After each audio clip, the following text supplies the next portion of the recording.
In the 1960s, there was a youth movement which developed, and this led to a radical culture and social development. It started in the 1960s in the United States of America and the United Kingdom, but this counterculture quickly spread to many other parts of the Western world.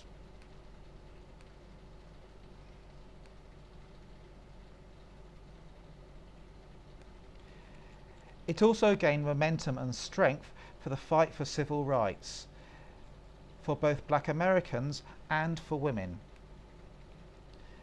There was also a very strong movement against the Vietnam War, which killed around 68,000 Americans. There was also disagreement about the 1950s consumer culture. Here in this picture, we can not only see the 1950s consumer culture, which emphasised purchasing products illustrated, but we can also see gender stereotypes.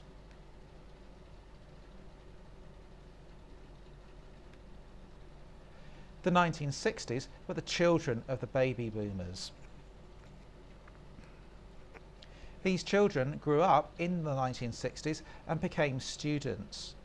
Highly educated, they started to disagree with their parents and many of the values that their parents hold. These children at the same time grew up in the 1950s and were under the constant threat of atomic war.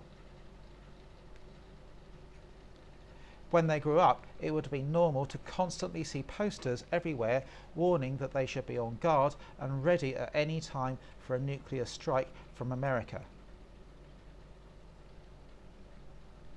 It may seem strange that people were rebelling against this consumer culture. Indeed, surely a consumer culture would make everybody happy. However, this was not the case, and many university students and young people at the time started to rebel against the ideas of the 1950s. This is probably best known in James Dean's film Rebel Without a Cause. Because really, from the point of view of older people, the rebelling teenagers didn't really have a reason for rebelling because they'd never had it so good. This also led to the development of rock and roll culture, and as we have seen throughout this unit of work, the work of artists at the time represent the space, time and place that the artist was living in. If you like this video, please click like, leave a comment, and please think about joining and subscribing to my YouTube station. Thanks for listening, guys.